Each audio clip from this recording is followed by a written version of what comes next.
ఒక చెట్టు కొత్త చెట్ల కోసం విత్తనాలు ఇస్తుంది. అదేవిధంగా ఉద్యోగం కూడా మీరు ఇన్వెస్ట్మెంట్స్ చేయడానికి డబ్బు అనే విత్తనాలు ఇస్తుంది. మన ఛానల్లోనే ఒక డీటెయిల్ వీడియో ఉంటుంది అఫోర్డబిలిటీ మీద. అది చూస్తే మీరు లైఫ్ స్టైల్ ఇన్ఫ్లేషన్ను ఖచ్చితంగా ఎదుర్కోవచ్చు. ప్రతి అప్పుని చెడ్డది అని అనుకోవాల్సిన పర్లేదు. ఎందుకంటే సరిగ్గా వాడితే అది మనకు ఇల్లు కొనుక్కోవడానికి కానీ, చదువును కొనసాగించడానికి కానీ, బిజినెస్ పెంచుకోవడానికి కానీ సాయం చేస్తుంది. ఎందుకంటే 25 ఏళ్ల వయసులో నెలకు 3,000 రూపాయలు పెట్టేవాడు 35 ఏళ్ల వయసులో 5,000 రూపాయలు పెట్టేవాడి కంటే ఎక్కువ సంపద కలిగి ఉంటాడు.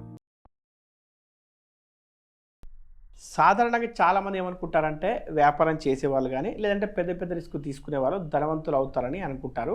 అఫ్కోర్స్ 90% వరకు ఇది నిజమే. మన పుస్తకం మనీ విటమిన్లో కూడా జాబ్ మరియు వ్యాపారం ఏది చేయాలి అని కంపేర్ చేసినప్పుడు వ్యాపారం వైపే మనం ఎక్కువగా మొగ్గు చూపడం జరిగింది.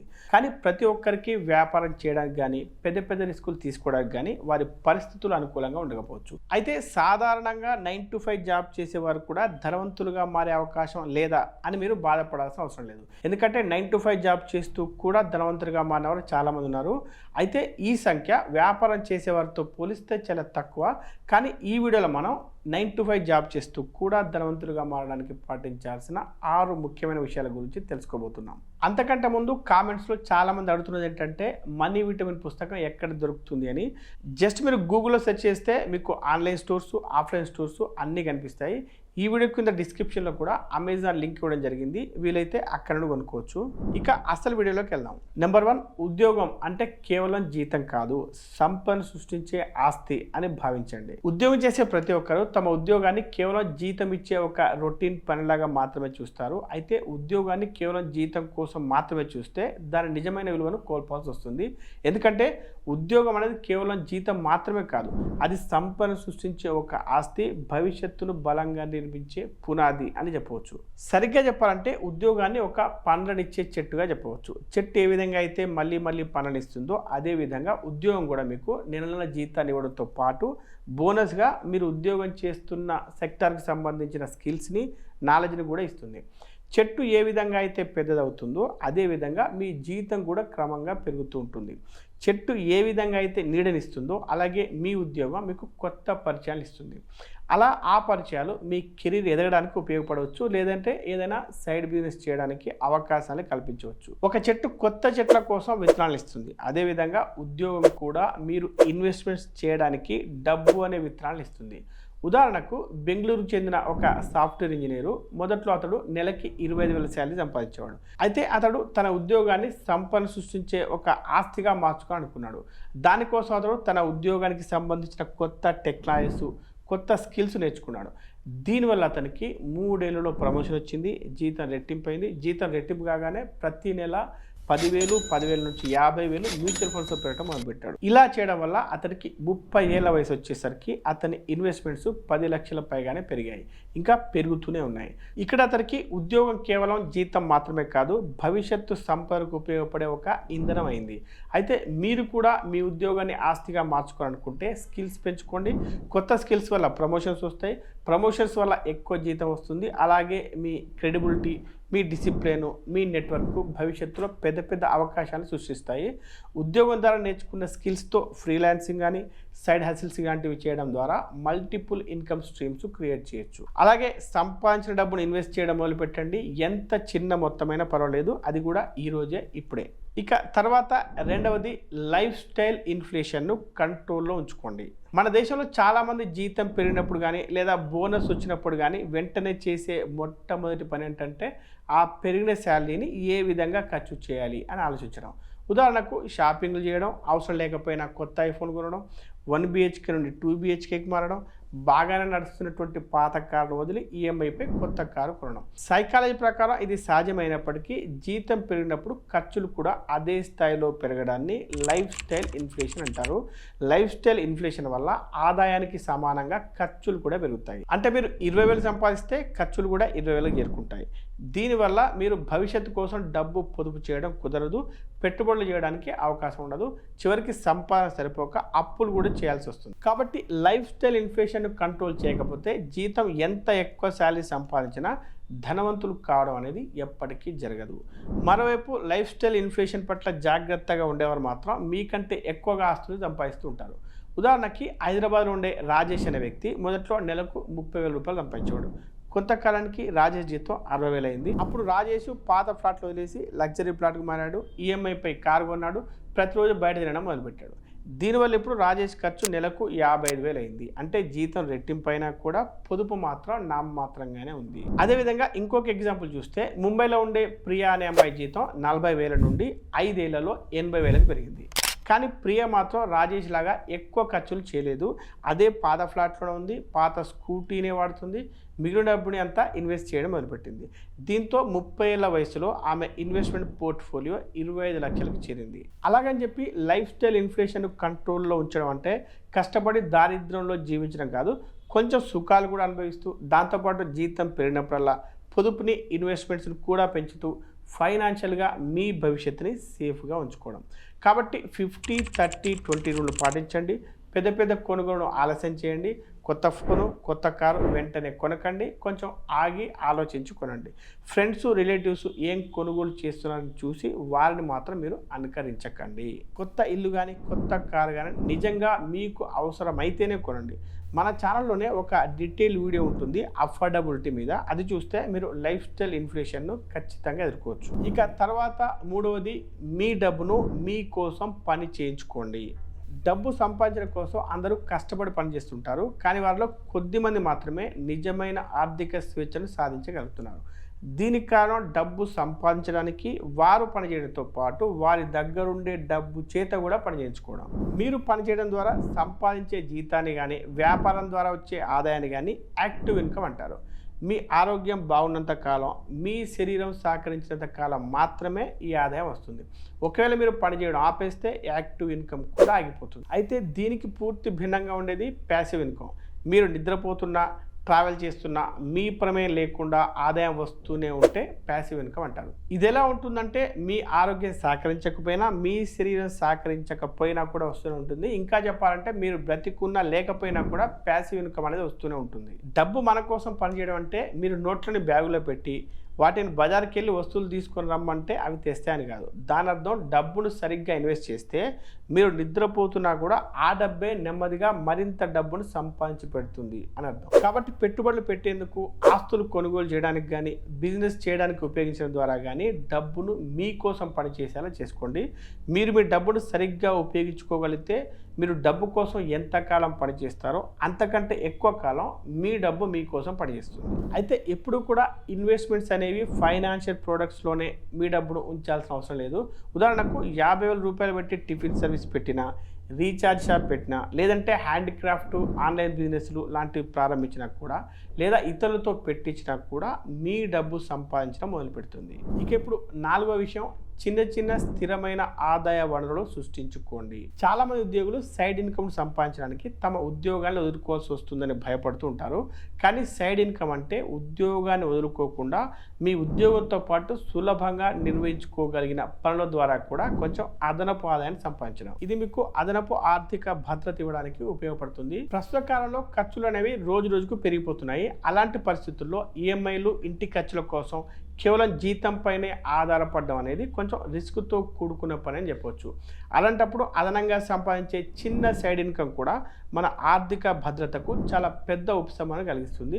నెలకు కనీసం 5,000 నుండి 10,000 రూపాయలు వచ్చినా కూడా అది పెట్టుబడి పెట్టడానికి కానీ, లేదా అప్పులు చెల్లించడానికి కానీ ఉపయోగపడుతుంది. అంతేకాకుండా క్రమంగా ఇది పెద్ద మొత్తంగా మారే అవకాశం కూడా ఉంటుంది. ప్రస్తుత డిజిటల్ యుగంలో, టెక్నాలజీ యుగంలో సైడ్ ఇన్కమ్ సంపాదించే మార్గాలు చాలా ఉన్నాయి. ఉదాహరణకు మీకు రాసే నైపుణ్యం ఉంటే, డిజైన్ కోడింగ్లో అనుభవం ఉంటే, లేదంటే టీచింగ్లో నాలెడ్జ్ ఉన్నా కూడా ఫ్రీలాన్సింగ్ ద్వారా డబ్బు సంపాదించవచ్చు. ఉదాహరణకు పూణేలో ఒక సాఫ్ట్వేర్ ఇంజనీర్ వారానికి 8 గంటలు ప్రాజెక్ట్స్ చేస్తూ నెలకు 12,000 రూపాయలు అదనంగా సంపాదిస్తున్నాడు. అలాగే మీకు కూడా అకౌంటింగ్, లా, సోషల్ మీడియా మార్కెటింగ్ ఇలాంటి వాటిలో అనుభవం ఉంటే స్టార్టప్లకు సలహాలు చెప్పి డబ్బు సంపాదించవచ్చు. ఉదాహరణకు ఢిల్లీలో ఉండే ఒక అకౌంటెంట్ వీడియో కాల్స్ ద్వారా స్టార్టప్ కంపెనీలకు ట్యాక్స్ అడ్వైజులు ఇస్తూ నెలకు 8,000 నుండి 15,000 రూపాయల వరకు అదనపు ఇన్కమ్ సంపాదిస్తున్నాడు. అలాగే మీకు ప్రోడక్ట్స్ అమ్మడంలో అనుభవం ఉంటే మీషో, ఫ్లిప్కార్ట్, అమెజాన్ లాంటి ప్లాట్ఫామ్స్లో వస్తువులు అమ్మవచ్చు. ఉదాహరణకు జైపూర్లో ఉండే ఒక హౌస్ వైఫ్ చేత్తో చేసిన డెకరేషన్ వస్తువులు ఇన్స్టాగ్రామ్లో పెట్టి నెలకు 7,000 రూపాయలు సంపాదిస్తుంది. ఈ విధంగా ఒకే ఒక్క సైడ్ ఇన్కమ్ సృష్టించుకున్న ఎమర్జెన్సీ సందర్భాల్లో టెన్షన్ అనేది తగ్గుతుంది. ఈ చిన్న చిన్న డ్రీమ్స్ త్వరగా నెరవేరుతాయి. అయితే మీరు గుర్తుంచుకోవాల్సిన విషయం ఏంటంటే మీ టైంకు, మీ ప్యాషన్కి, మీ స్కిల్కి సరిపడే పరిణామం మాత్రం ఎంచుకోండి. న్యాయంగా, సేఫ్గా, సురక్షితమైన మార్గాల్లో సంపాదించండి. షార్ట్ కట్స్ కోసం చూడవద్దు. వచ్చిన డబ్బులో సేవింగ్స్, ఇన్వెస్ట్మెంట్స్ చేస్తుండండి. సైడ్ ఇన్కమ్ అనేది స్లో ప్రాసెసే, కానీ మీకు స్థిరమైన భద్రతను ఇచ్చే అవకాశం ఉంటుంది. కాబట్టి కొంచెం పేషెన్స్తో ఉండండి. ఇటువంటి చిన్న చిన్న జాగ్రత్తలు తీసుకుంటే మీరు పెద్ద ఫైనాన్షియల్ లక్ష్యాలకు కూడా త్వరగా చేరుకునే అవకాశం ఉంటుంది. ఇక తర్వాత 5వది అప్పు విషయంలో తెలివిగా ఉండండి. అప్పు చెడ్డదే, కానీ ప్రతి అప్పుని చెడ్డది అని అనుకోవాల్సిన పర్లేదు. ఎందుకంటే సరిగ్గా వాడితే అది మనకు ఇల్లు కొనుక్కోవడానికి కానీ, చదువును కొనసాగించడానికి కానీ, బిజినెస్ పెంచుకోవడానికి కానీ సాయం చేస్తుంది. అయితే అదే సమయంలో జాగ్రత్తలు లేకుండా పడితే బాకీలు పెరుగుతూ పోయి మోయలేని బరువుగా పెరిగి మానసికంగా మీరు చాలా ఒత్తిడికి గురి చేస్తాయి. అప్పు విషయంలో తెలివిగా ఉండడం అంటే అప్పు ఎప్పుడు తీసుకోవాలి, ఎంతవరకు తీసుకోవాలి, దాని సమయానికి ఎలా తిరిగి చెల్లించాలి అన్నది తెలుసుకోవడమే. మంచి అప్పు అంటే ఇల్లు, చదువు, బిజినెస్ ఇలాంటి ఆస్తుల్ని సృష్టిస్తుంది. చెడ్డ అప్పులు అంటే అవసరం లేని ఖర్చులకు, అంటే షాపింగ్స్, పార్టీలు, గ్యాడ్జెట్స్ కోసం ఉపయోగించేవి. మంచి అప్పు యొక్క వడ్డీ రేటు తక్కువగా ఉంటుంది. చెడ్డ అప్పు వడ్డీ రేట్లు ఎక్కువగా ఉంటాయి. మంచి అప్పు ఆదాయాన్ని లేదా ఆస్తిని పెరిగేలా చేస్తాయి. చెడు అప్పులు అయితే సంపదను తగ్గించి మీ ఒత్తిడిని పెంచుతాయి. ఉదాహరణకు హైదరాబాద్లో ఉండే రవి అనే ఒక ఇంజనీరింగ్ స్టూడెంట్, అతను చదువుకోవడానికి 5 లక్షల ఎడ్యుకేషన్ లోన్ తీసుకున్నాడు. 4 ఏళ్ల తర్వాత ఉద్యోగం వచ్చిన తర్వాత నెలకి 30,000 రూపాయలు సంపాదిస్తున్నాడు. ఈ లోను అతని ఆదాయం పెరగడానికి సహాయపడింది. దీన్ని మనం మంచి అప్పు అని చెప్పుకోవచ్చు. అదేవిధంగా ఢిల్లీలో ఉండే అర్జున్ అనే ఒక వ్యక్తి క్రెడిట్ కార్డుతో 1.5 లక్షల రూపాయల విలువైన ఫోను, ఏసీ, ఫ్యాషన్ వస్తువులు కొనుగోలు చేశాడు. బిల్లు టైంకి చెల్లించకపోవడంతో వడ్డీ, పెనాల్టీలు అన్నీ కలిపి బాకీ 2 లక్షలు పెరిగింది. దీన్నే చెడ్డ అప్పు అని చెప్పుకోవచ్చు. అయితే అప్పు అనేది ఒక పదునైన ఆయుధం లాంటిది. దాన్ని సరిగ్గా వాడితే సాయం చేస్తుంది, తప్పుగా వాడితే సమస్యను సృష్టిస్తుంది. కాబట్టి అప్పుల విషయంలో కొన్ని జాగ్రత్తలు పాటించాలి. అవేంటంటే తిరిగి చెల్లించగలిగినంత మాత్రమే అప్పు తీసుకోండి. అంటే మొత్తం ఈఎంఐలు మీ నెల జీతంలో 30 నుండి 40% మించకూడదు. ప్రతి ఒక్క బ్యాంకు కానీ, యాప్ కానీ వేరువేరుగా వడ్డీలు వసూలు చేస్తాయి. ఉదాహరణకు క్రెడిట్ కార్డుల వడ్డీ ఏడాదికి 36 నుండి 42% వరకు ఉంటాయి. అదే సమయంలో హోమ్ లోన్ వడ్డీ కేవలం 8 నుండి 9% వరకు మాత్రమే ఉంటుంది. కాబట్టి అప్పు తీసుకునే ముందు వడ్డీ రేట్లు ఒకదాంతో ఇంకొక దాన్ని పోల్చి చూడండి. అలాగే విహారయాత్రలు, లగ్జరీ వస్తువుల కోసం అప్పు తీసుకోవద్దు. మీ ఒక్క ఈఎంఐ మిస్ అయినా కూడా, మీ ఈఎంఐ ఆలస్యం అయినా కూడా మీ క్రెడిట్ స్కోర్ పడిపోతుంది, పెనాల్టీలు పడతాయి. ముఖ్యంగా క్రెడిట్ కార్డు విషయంలో మినిమం డ్యూ మాత్రమే చెల్లిస్తే మాత్రం మీ అప్పు ఎప్పటికీ తగ్గదు. కాబట్టి క్రెడిట్ కార్డు బిల్లు మీరు పూర్తిగా చెల్లించండి. అదేవిధంగా రీపేమెంట్ను కరెక్ట్గా ప్లాన్ చేసుకోండి.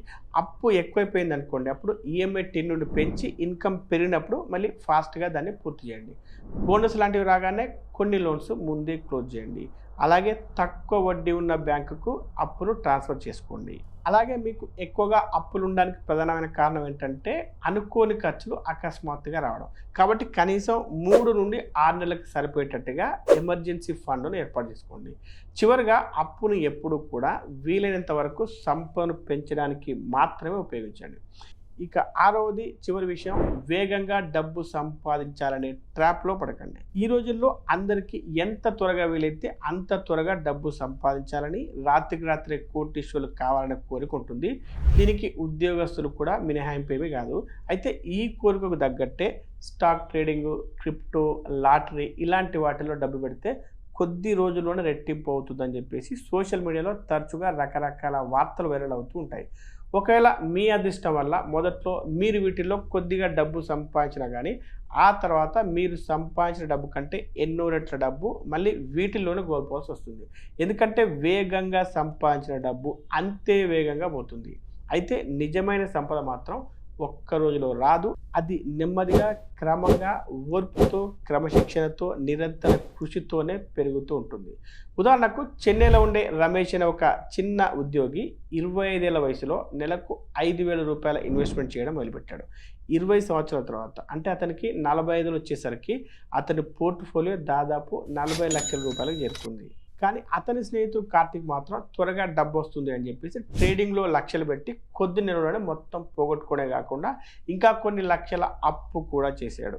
అయితే మనం వేగంగా డబ్బు సంపాదించాలి అనే ట్రాప్లో పడ్డానికి ఏంటంటే సోషల్ మీడియాలో జరిగేటువంటి రకరకాల ప్రచారాలు, స్నేహితులు, కొత్త కొత్త కార్లు, బైక్లు, గ్యాడ్జెట్స్ ఇలాంటి వాటిని చూసి మనం ఇన్ఫ్లుయెన్స్ అవ్వడం, అలాగే ఫలితాలు రేపు కాదు ఈ రోజే రావాలి అని మనుషుల్లో సహజంగా ఉండేటువంటి తపన, సరైన ఫైనాన్షియల్ నాలెడ్జ్ లేకపోవడం, వీటిని మనం కారణాలుగా చెప్పవచ్చు. ఒక్కసారి మనం ఇలాంటి ట్రాప్లో ఇరుక్కుంటే ఫ్రాడ్ చేసేవారి చేతిలో కష్టపడి పొదుపు చేసిన డబ్బు కూడా కోల్పోవాల్సి వస్తుంది. అయితే మీరు నిజంగా సంపద సృష్టించిన వారిని చూస్తే వారు ఎక్కువ కాలం పాటు క్రమంగా పనిచేస్తూనే ఉంటారు. ఉదాహరణకు ప్రసిద్ధ ఇన్వెస్టర్ రాకేష్ జుంజున్వాలా ఒక్క సంవత్సరంలో బిలియనీర్ కాలేదు. ఆయన సంపద దశాబ్దాల పాటు ఓర్పుతో పెట్టుబడులు పెట్టడం వల్ల, సరైన నిర్ణయాలు తీసుకోవడం వల్ల వచ్చింది. ఇదే సూత్రం మనందరికీ వర్తిస్తుంది. ఒక్కసారిగా విజయం సాధించాల్సిన అవసరం లేదు. క్రమక్రమంగా మీరు ముందుకెళ్తే చాలు. మీ ఆదాయం ప్రతి సంవత్సరం కనీసం 10% పెంచుకుంటూ పోతూ, అదేవిధంగా మీరు ఒక క్రమ పద్ధతిలో పెట్టుబడి పెడితే మీకు సంపద అనేది ఖచ్చితంగా వస్తుంది. ఇక్కడ సమయాన్ని మనం అసలైన గేమ్ చేంజర్గా చెప్పవచ్చు. ఎందుకంటే 25 ఏళ్ల వయసులో నెలకు 3,000 రూపాయలు పెట్టేవాడు 35 ఏళ్ల వయసులో 5,000 రూపాయలు పెట్టేవాడి కంటే ఎక్కువ సంపద కలిగి ఉంటాడు. ఈ 6 విషయాల్ని మీరు పాటిస్తే 9 to 5 జాబ్ చేస్తున్నా కూడా మీరు ఫైనాన్షియల్ ఫ్రీడమ్ పొందవచ్చు. ఈ వీడియో మీకు నచ్చితే లైక్ చేసి కామెంట్ చేయండి. మీకు తెలిసిన వారందరితో ఈ వీడియోని షేర్ చేసుకోండి. Be rich, stay rich.